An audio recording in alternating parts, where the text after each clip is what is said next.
अगर इस मुल्क को बचाना है तो आने वाले सारे जो हमले मुसलमानों पे हों उनका विरोध हिंदुओं को करना पड़ेगा। वरना आप समझ लीजिए कि अमित शाह और राजनाथ सिंह के बच्चे चेयरमैन और हवाई जहाज़ों में होंगे और करोड़ों की कंपनियों में होंगे, और आपके और दूसरे आम हिंदुओं के बच्चे जिनके माँ बाप को ये पता नहीं है ना ये कौन सा चैनल देख रहा है और कौन से संगठन में, उनके बच्चे जेलों में होंगे। आप याद रखिए, माफ़ करिएगा मेरे वर्ड्स को, कि ये जो बच्चे हैं अभी अगर मुसलमानों के बच्चे होते ना जिन्होंने बच्चे पर हमला किया है तो वो जेल में होते। और इंशाल्लाह मुझे यकीन है कि हम ऐसे छोड़ेंगे नहीं। जिन लड़कों ने उस बच्ची के ऊपर हमला करने की कोशिश की है, जब तक हम कर सकते हैं हम ये कोशिश करेंगे कि वो जेल जाए, ताकि दोबारा कोई मुस्कान पे हमला करने की कोशिश नहीं। बात कपड़े की नहीं है, बात इस चीज़ की है कि एक ब्राह्मण से आप कहो कि जनेऊ फेंक के आइए।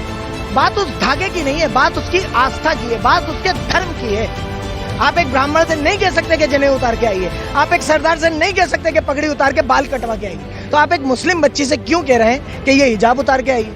मैं शुक्रिया करता हूं उन लड़कों का कि उन्होंने ये बताया कि जैसे वो जय श्री राम का नारा लगा सकते हैं वैसे हम सब भी अल्लाह अकबर का नारा लगा सकते हैं। जब मैं हाथ जोड़ के हिंदुओं से कहूंगा कि 1947 में 30 करोड़ 20 करोड़ लोगों ने जो आप पे भरोसा किया, उस भरोसे को बर्बाद मत होने दीजिए। अगर ये धागा टूट गया ना, ये दोबारा बंधेगा नहीं। इस जनरेशन को मोहब्बत दिखाइए, इस जनरेशन को भगवा कपड़े में लिपटी हुई नफरत मत दिखाइए।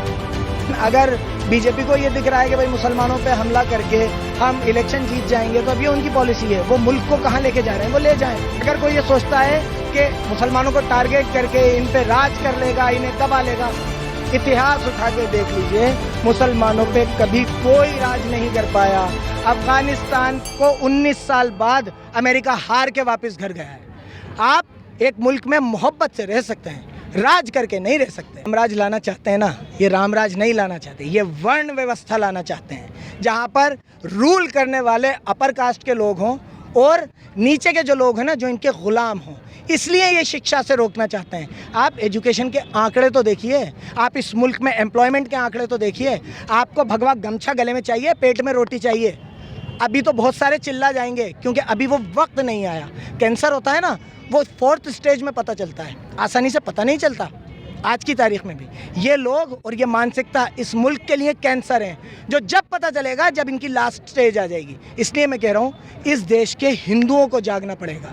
एक नारा ये लगाते थे पहले, हिंदू जगाने आया हूँ। मैं चाहता हूँ कि अब हिंदू जागे कि उनका मुल्क कहाँ जा रहा है, हमारा मुल्क कहाँ जा रहा है, हमारी आने वाली नस्ल कहाँ जा रही है। बुर्खे और हिजाब दोनों को अलग अलग रखा जाए, उनको साथ रखा जाए। नहीं, बुर्खा और हिजाब कभी भी एक चीज़ नहीं है। हम भी, मैं खुद मोहसिन रशीद टोंक ये बात कह रहा हूँ कि हम ये नहीं कह रहे कि आप बुर्खे अतरंगी कलर के बुर्खे पहन के क्लास में बैठोगे, बिल्कुल नहीं। इस्लाम आपको इतना बाउंड नहीं करता।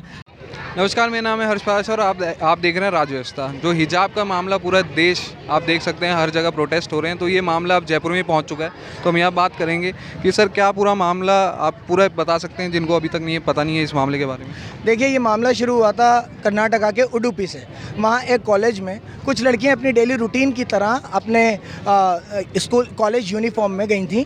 बस उन्होंने जैसा कि वो करती थी, वो खाली कॉलेज में नहीं कर रही थी, उन्होंने अपना सर कवर कर रखा था, चेहरा उनका खुला था। वो फोटोग्राफ्स मेरे पास हैं, आपको भी मिल जाएंगे। उन लड़कियों को ये कह के बाहर निकाल दिया कि आप ये कपड़ा उतार के आइए, जब जाके आपको क्लास में घुसने दिया जाएगा। ये कपड़ा उतारना क्यों नहीं है, मुश्किल है। क्यों मुश्किल है ये कपड़ा उतारना? इसलिए है कि मुसलमानों के लिए उनके लिए ये फ़र्ज़ है, एक कंपलसरी ड्यूटी है कि लड़कियां जब बाहर जाएंगी तो अपने सर को ढक के जाएंगी, अपने गले को ढक के जाएंगी, यहाँ तक के हाथों को ढक के जाएंगी और पैरों को ढक के जाएंगी। ये कंपलसरी है।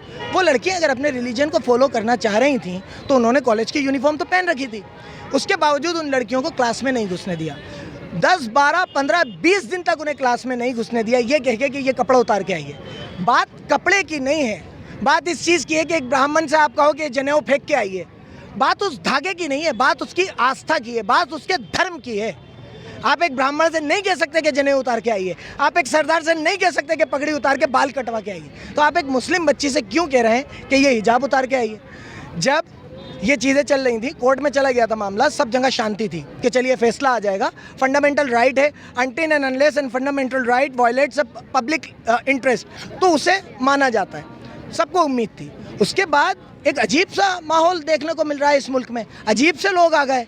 कॉलेज में एक लड़की एंटर होना चाहिए, भगवा गमछे डाले, एक भीड़ उसे रोक रही है कि तुम अंदर नहीं घुसोगे। एक बच्ची के ऊपर 100 लड़के भागते हुए आ रहे हैं और गमछा हिला के कह रहे हैं जय श्री राम जय श्री राम। ये कौन सा जय श्री राम है भाई? क्या हो गया? उस बच्ची से जय श्री राम क्यों कह रहे हो? वो ऐसे कहेगी जय श्री राम? हमने महाभारत देखी है, हमने रामायण देखी है बचपन में। हम मोहब्बत करते थे उस मुस्कुराते हुए आदमी से जिसको हम टीवी सीरियल में देखते थे। हमें वो अच्छा लगता था कि ये यार कितना इंसाफ पसंद आदमी है। इसने जो हमारे मज़हब में है कि माँ बाप को हुक्म का पालन कीजिए, अल्लाह के नबी ने फरमाया तुम अपने माँ बाप के हुक्म का फर्माबरदारी करो, उनका पालन करो, चाहे वो तुम्हें जायदाद छोड़ने को कहें। श्री राम ने वही तो किया कि जब उनसे कहा कि ये सिंहासन छोड़ दो अपने बाप के हुक्म पे, वो सिंहासन छोड़ के चले गए। हम तो मोहब्बत करते थे उस राम से। आजकल कौन से आ गए ये जो भगवा गमछा डाल के गला पकड़ के कहते हैं जय श्री राम। उस लड़की को जब इन बच्चियों ने देखा, जब हमने देखा, तो हमारी गैरत ने हमसे सवाल किया कि एक बच्ची पे इतने लड़के आके चिल्ला रहे हैं। आप उस लड़की की ईमानदारी देखिए। कोई और लड़की होती, कोई और मुझ जैसा आदमी होता, ये कह ही देता कि मैंने साहब मैं डरा नहीं, मैंने जवाब दिया। उस बच्ची ने ये कहा कि जब वो जय श्री राम कहते हुए आया तो मैं डर गई थी, इसलिए मैंने अल्लाह अकबर का नारा लगाया। तो मैं शुक्रिया करता हूँ उन लड़कों का कि उन्होंने ये बताया कि जैसे वो जय श्री राम का नारा लगा सकते हैं, वैसे हम सब भी अल्लाह अकबर का नारा लगा सकते हैं। जब हमने ये चीज़ें देखी तो हम सवाल करने लग गए सरकार से और अपने आप से। आप इमेजिन कीजिए, वो मुस्कान की जगह एक हिंदू लड़की है, वो घूंघट डाल के जा रही है और मुस्लिम लड़के टोपी लगा के हरे गमछे डाल के उसके ऊपर ऐसे लपकते हुए हैं। आग लगा चुके होते ये आरएसएस और भगवादारी इस मुल्क में। उन बच्चों को आतंकवादी बना चुके होते, उनका करियर बर्बाद कर चुके होते। उसके बाद भी क्या हुआ? उसके बाद ये हुआ, उन बच्चियों के कॉलेज रिकॉर्ड से मोबाइल नंबर्स निकाल के वायरल कर दिए। ये है, इसको कहते हैं आप राम राज्य। एक बच्ची की इज्जत को उछाला जा रहा है, उन लड़कियों के नंबर वायरल कर लिए। क्या हो जाएगा? आप सोचिए कि जब वो लड़की उन 100 कुत्तों से नहीं डरी, वो अपने नंबर शेयर करने से डर जाएगी। हमारी बात सिर्फ इतनी सी है, हम जो चाहते हैं, मीडिया ने एक अजीब सी बहस चालू कर दी, हिजाब या किताब। क्यों भाई? मैं आपसे कहूँ चुनिए हवा या पानी, चुनिए। मैं आपसे कहूँ माँ या बाप, चुनिए इनमें से एक को। मैं आपसे कहूँ आँख या मुँह, आँख या जुबान, चुनिए एक को। भाई क्यों चुनेंगे यार? हवा और पानी दोनों हमारे लिए ज़रूरी है। तो हिजाब हमारा धर्म है, किताब हमारी ज़रूरत है।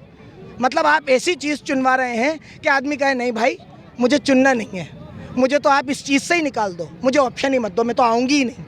एजुकेशन के लिए ही तो चुनवा रहे हैं। मैं आपसे कहूँगा आपको ये नौकरी चाहिए तो चुनिए, आपकी आंखें फोड़ दी जाएँ या ज़ुबान काट ली जाए। आप कहेंगे भाई साहब माफ़ कीजिए मुझे नौकरी नहीं चाहिए।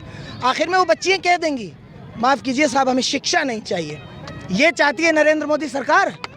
लेकिन ऐसे एक मामला कल भी देखने को देखा, राजस्थान में तो अशोक गहलोत जी की सरकार है, तो जैसे मैक्सिमम लोग आरएसएस को टारगेट कर रहे हैं बीजेपी, लेकिन यहाँ तो राजस्थान की कांग्रेस की सरकार है जो सेकुलरिज्म में बिलीव रखती है। तो ऐसा ही वाकई कल चाकसू में भी हुआ। वो थोड़ा सा लैक ऑफ कम्युनिकेशन है। चाकसू में ऐसा मामला नहीं था।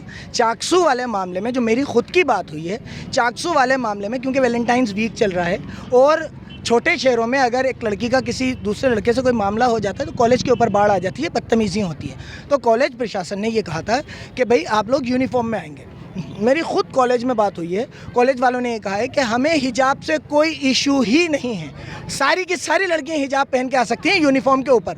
हम भी वही चाह रहे हैं। उन्होंने ये कहा कि भाई विदाउट यूनिफॉर्म नहीं आएंगी, तो उन बच्चियों ने मान लिया विदाउट यूनिफॉर्म नहीं आएंगी, तो उसको मैनिपुलेट करके दिखाया। देखिए हर जगह में ये नहीं कह रहा कि सारे मुसलमान अच्छे होते हैं, सारे हिंदू बुरे होते हैं। हर कौम में अच्छे और बुरे लोग होते हैं। अगर किसी ने उसे गलत तरीके से प्रोजेक्ट किया, मैं ऐसे आदमियों को माफ़ी के काबिल नहीं समझता।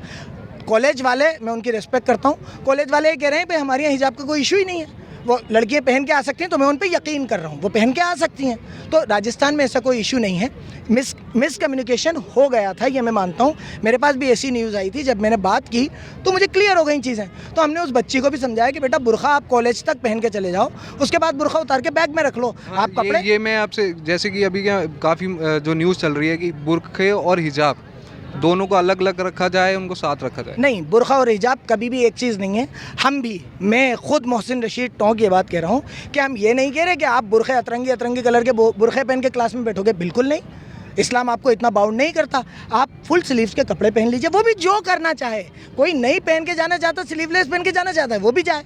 जो लड़की हिजाब को फॉलो कर रही हैं, मैं एक बात समझा दूँ, आप ये ज़रूर पहुँचाइए, बुरखा और हिजाब दो अलग चीज़ें हैं।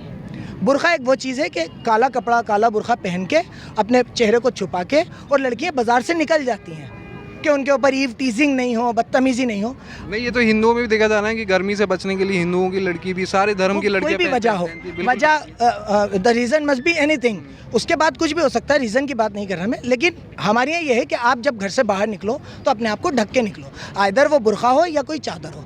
आप जब हिजाब वो चीज़ है कि हमारे यहाँ सर के बाल इस चेहरे के अलावा बाहर जहाँ पर दूसरे मर्द हैं, अगर कॉलेज में सारे ही लड़कियां हैं तो वहाँ हिजाब की भी ज़रूरत नहीं है। उडुपी में सबसे बड़ा इशू ये है कि वो है तो गर्ल्स कॉलेज, ये भी बताया जा रहा है, लेकिन उस गर्ल्स कॉलेज में पढ़ाने वाले सारे मर्द हैं, वो बच्चियाँ नहीं दिखाना चाहती। तो हिजाब जो है वो सिर्फ एक कपड़ा होता है जो सर को कवर करता है, गले को कवर करता है, यहाँ तक आ जाता है, वो एक कपड़ा होता है, उसके बाद कपड़े कवर कर लेते हैं। बुरखे की डिमांड कोई नहीं कर रहा है। मीडिया चैनल्स लोगों को भ्रमित करने के लिए काले बुरखे में एक औरत दिखाते हैं, ऐसे ही एक पिक्चराइजेशन कर दिया गया कि हिजाब और बुरके, क्योंकि काफ़ी लोगों को नॉलेज भी नहीं होती। देखिए, जो आम हिंदू है ना, जो हिंदू है जिसके दिल में नफरत नहीं है, मैं उस आदमी को हिंदू ही नहीं मानता जो नफरत करता है किसी और मज़हब से। जो हिंदू है ना, उसको भी आप ये बात कहेंगे ना कि यार हमारी बच्ची को शर्म आती है उसका गला दिखे तो वो भी कहेगा आपकी बच्ची की गला मत दिखाइए।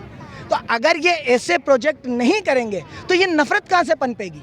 अगर ये आपको भ्रमित ही नहीं करेंगे तो लोग हिजाब के विरोध में कैसे आएंगे? आप उठा के देखिए कर्नाटका में जो लड़के विरोध करें, अच्छा विरोध किसे करना चाहिए था?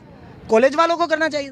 ये अचानक से नौजवान लड़के कौन आ गए भाई? और अचानक से मतलब इलेक्शन जहाँ चल रहे हैं, क्योंकि हिजाब तो ऐसा है नहीं कि एकदम से आ गया हो। देखिए ठीक है, अब इलेक्शन अगर बीजेपी को ये दिख रहा है कि भाई मुसलमानों पे हमला करके हम इलेक्शन जीत जाएंगे तो अब ये उनकी पॉलिसी है, वो मुल्क को कहाँ लेके जा रहे हैं वो ले जाएं। क्योंकि यूपी में तो उनका एजेंडा साफ ही है ना कि मतलब हिंदू राज्य और ये सब, उनका एजेंडा हर जगह साफ है। देखिए मैं बार बार एक बात कहता हूँ कि अगर इस मुल्क को बचाना है तो इंसानियत वाले हिंदुओं को सामने आना पड़ेगा। हिंदू आके यहाँ पे ये कहते हैं कि अगर कोई बच्ची शिक्षा हासिल करना चाहती है, अपने आप को छुपा के, अपना चेहरा वो दिखा रही है, यूनिफॉर्म पहन के आ रही है, अगर वो शिक्षा हासिल करना चाहिए तो उसे करने दो। ये प्रोटेस्ट अगर इस मुल्क को बचाना है तो आने वाले सारे जो हमले मुसलमानों पे हों उनका विरोध हिंदुओं को करना पड़ेगा। वरना आप समझ लीजिए कि अमित शाह और राजनाथ सिंह के बच्चे चेयरमैन और हवाई जहाज़ों में होंगे और करोड़ों की कंपनियों में होंगे, और आपके और दूसरे आम हिंदुओं के बच्चे जिनके माँ बाप को ये पता नहीं है ना ये कौन सा चैनल देख रहा है और कौन से संगठन में, उनके बच्चे जेलों में होंगे। आप याद रखिए, मार्क करिएगा मेरे वर्ड्स को कि ये जो बच्चे हैं, अभी अगर मुसलमानों के बच्चे होते हैं ना जिन्होंने बच्चे पर हमला किया है तो वो जेल में होते हैं। और इंशाल्लाह मुझे यकीन है कि हम ऐसे छोड़ेंगे नहीं। जिन लड़कों ने उस बच्ची के ऊपर हमला करने की कोशिश की है, जब तक हम कर सकते हैं हम ये कोशिश करेंगे कि वो जेल जाएँ, ताकि दोबारा कोई मुस्कान पे हमला करने की कोशिश नहीं करे। तो करियर तो बर्बाद हुआ ना, करियर तो बर्बाद हुआ। और जबकि कोविड के बाद तो काफ़ी पढ़ाई में रुकावट आने के बाद 2 साल बाद कॉलेज खुले, स्कूल खुले और एकदम से हिजाब का मुद्दा। देखिए ये जो रामराज लाना चाहते हैं ना, ये रामराज नहीं लाना चाहते, ये वर्ण व्यवस्था लाना चाहते हैं, जहाँ पर रूल करने वाले अपर कास्ट के लोग हों और नीचे के जो लोग हैं ना जो इनके ग़ुलाम हों। इसलिए ये शिक्षा से रोकना चाहते हैं। आप एजुकेशन के आंकड़े तो देखिए, आप इस मुल्क में एम्प्लॉयमेंट के आंकड़े तो देखिए। आपको भगवा गमछा गले में चाहिए, पेट में रोटी चाहिए। अभी तो बहुत सारे चिल्ला जाएंगे क्योंकि अभी वो वक्त नहीं आया। कैंसर होता है ना, वो 4th स्टेज में पता चलता है, आसानी से पता नहीं चलता। आज की तारीख में भी ये लोग और ये मानसिकता इस मुल्क के लिए कैंसर हैं, जो जब पता चलेगा जब इनकी लास्ट स्टेज आ जाएगी। इसलिए मैं कह रहा हूँ इस देश के हिंदुओं को जागना पड़ेगा। एक नारा ये लगाते थे पहले, हिंदू जगाने आया हूँ। मैं चाहता हूँ कि अब हिंदू जागे कि उनका मुल्क कहाँ जा रहा है, हमारा मुल्क कहाँ जा रहा है, हमारी आने वाली नस्ल कहाँ जा रही है। हम तो जैसे तैसे, देखिए मैं बिल्कुल खुले अल्फाजों में बता दूँ, अगर कोई ये सोचता है कि मुसलमानों को टारगेट करके इन पे राज कर लेगा, इन्हें दबा लेगा, इतिहास उठा के देख लीजिए, मुसलमानों पे कभी कोई राज नहीं कर पाया। अफ़गानिस्तान को 19 साल बाद अमेरिका हार के वापस घर गया है। आप एक मुल्क में मोहब्बत से रह सकते हैं, राज करके नहीं रह सकते। अगर उन लड़कियों को मोहब्बत से समझाया जाता है कि भाई तुम यूनिफॉर्म के कलर के कपड़ा सर पे बांध आओ, नहीं बांधती वो, लेकिन उनके धर्म को टारगेट किया। जब आप यहाँ टारगेट करेंगे ना तो फिर कुछ बचेगा नहीं। जागना हिंदुओं को पड़ेगा। मुसलमानों पे जब हमला हो उन्हें दिल से सोचना पड़ेगा, पॉलिटिकल ब्रेन से नहीं। और यहाँ जयपुर में आपको कैसा सहयोग मिल रहा है हिंदुओं की तरफ से? देखिए मैं चाहता हूँ कि ये इस प्रोटेस्ट में मुसलमान नहीं हो। मैं चाहता हूँ कि मोहसिन रशीद नहीं हो। मैं चाहता हूँ कोई मोहन सिंह हो, कोई अर्जुन हो। वो देखने को मिला था जैसे दिल्ली में वो नमाज पढ़ने के लिए रुक गए तो सिखों ने उनको इनवाइट बिल्कुल, करा, हिंदुओं ने इनवाइट करा। यही तो हिंदुस्तान है। हम इसी में मेरे ज़्यादातर दोस्त हिंदू हैं, मेरे ज़्यादातर साथ में पढ़ने वाले। आज भी अगर मैं वकील करता हूँ तो मेरा दोस्त है सुमित, उसे करता हूँ। ये हमने ये चीज़ देखी है, आज के बच्चे ये नहीं देख पा रहे। आप देखिए कि आप अगली जनरेशन को क्या सर्व कर रहे हैं। जो सर्व कर रहे हैं वो जहर है। मैं गुजारिश करूंगा आप सबसे कि अपने बच्चों को जहर खाने से बचाइए। इस भगवा कलर के पीछे जो मानसिकता है ना, वो ये कहती है कि यार गांधी जी के गोली मारने के पीछे नाथूराम गोडसे का भी कोई रीज़न रहा होगा। अगर आप रीज़न देखने के लगेंगे ना हत्याओं के पीछे, असदुद्दीन ओवैसी की गाड़ी पे गोली चलाने वाले उसकी बातों से आहत थे तो गोली मार दोगे? मोहसिन रशीद की बात बुरी लगेगी, यहाँ सीने पे गोली मार दोगे? कौन से मुल्क में आ गए आप? ये अफ़गानिस्तान है। हम इसलिए रुके थे यहाँ पे कि हमें यहाँ की मोहब्बत पसंद थी, हमें हमारा पड़ोसी हिंदू चाहिए था, इसलिए हम रुके थे। मुसलमान चाहिए होता पाकिस्तान चले जाते, चॉइस तो हमारे पास थी भाई। हिंदू जाते तो कहाँ जाते? हम चॉइस से इंडिया में हैं, हमने कहा कि नहीं हम यहाँ रुकेंगे। आप हमारी चॉइस को गलत साबित मत होने दिए। मैं हाथ जोड़ के हिंदुओं से कहूँगा कि 1947 में 30 करोड़ 20 करोड़ लोगों ने जो आप पे भरोसा किया था, उस भरोसे को बर्बाद मत होने दीजिए। अगर ये धागा टूट गया ना, ये दोबारा बंधेगा नहीं। इस जनरेशन को मोहब्बत दिखाइए, इस जनरेशन को भगवा कपड़े में लिपटी हुई नफरत मत दिखाइए।